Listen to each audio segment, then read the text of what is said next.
wanted to talk about is the role of community-based providers of rehabilitation in addressing the problems of unemployment and poverty. I'm going to try and make the argument that there are very few community institutions that are as appropriately disposed as are the CBRs to deal with poverty and unemployment. That we haven't is a separate discussion, but I think that we are well positioned to really deal with a lot of the issues and problems of unemployment and poverty. Throughout our history as CBRs, we focused on the needs of the most difficult to employ and found strategies to make this population more employable. We found jobs that filled niches where no other effective work strategies were available. I think this is a moment in our country's history when the skills we represent are most needed and most appropriate. So let me begin by suggesting that a true understanding of poverty is not a simple proposition. The most obvious approach, which I think you probably heard someone already say today, the most obvious approach is to define poverty as not having money. However, poverty also defines the context of a person's life, meaning that a person in poverty is most likely living in a dilapidated and often dangerous neighborhood. There are no easily accessible places to work, no resources to support quality childcare, few appropriate role models for children, and among poor families, a social isolation keeping them unaware of resources that might help ease the burden of poverty. At the same time, schools are overwhelmed with needs beyond education. Teachers in the neediest schools tend to be inexperienced. Their initial idealism quickly fades when frustration sets in. Children come to the classroom with behaviors that distract from the learning environment. Role models are inappropriate, perhaps even destructive, and the list goes on. In Wisconsin, and most particularly Milwaukee, where the poverty rate is 3 times the state and national average, the factors of poverty are crushing. And the wherewithal to seek and find work is all but impossible because of all these factors and more. So how do we, the CBRs, at some level address the tremendous need of the community of people who are devastatingly poor and live in a community where resources are limited? How do we bring to this problem the rehabilitation skill sets which we have developed and honed over decades? It could be helpful, in order to address the problem, to break it down into its components. For example, if we help someone who is poor find a job, it implies that we also help that person achieve job stability.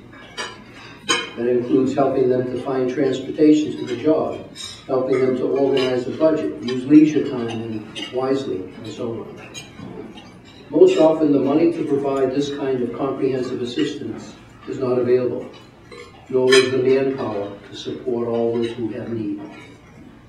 An additional complication is that we often find ourselves not only trying to create job opportunities in an environment where physically there are no jobs, or where jobs exist, they require the labor force be more skilled and have the soft skills required to sustain employment. All of these factors continue to discourage new business development. My argument this afternoon is not to suggest we abandon or give less in our effort to help the poor and disconnected find work, but that it is time to give attention to the generation of the unenabled, following closely behind those we are currently and with difficulty trying to help. Please understand that in no way am I suggesting that we abandon the current generation of adults seeking work, but we must begin to listen more carefully to the business community's needs. We must begin working now to address the needs of the next generation, retooling our training programs so that today's young people can legitimately anticipate a productive future. I was struck recently by a presentation by the CEOs of some large manufacturing companies who told stories of how, in their worldwide travels, they are received as honored guests. But rather than extolling how they were wined and dined by their hosts, or how they were impressed by tours around new factories, they talked about how they were taken on visits to schools, In those schools, they were shown how the curriculum for the students at all levels was aligned with the demands of the community and its businesses. I don't think we do that. I would argue that we are still looking at an employment strategy where we essentially ask the business community for charity. We do this because we enter the continuum of employability too late in the game. Please, we say, can you help give this poor person or this person with a disability a job? If they say no, we quietly curse them and go on to the next hopeful opportunity. The businesses we need, that is the companies where we can and want to place our clients, are looking for an employee who is able to do the job, whether that person has a disability or not. What I would like to suggest is that we have not yet tapped the tremendous potential of a classic rehabilitation strategy, moving the point of referral. As CBRs, we're in an ideal position to understand the needs of business and the demands of the community. Now we must find a way to transfer that understanding into helping to build more effective education programs with those needs integral to the training curriculum. Charitable requests cannot be the mainstay strategy for the future. We need to demonstrate that hiring our current and future clients is a smart strategy for the business community, and we have to deliver on that promise.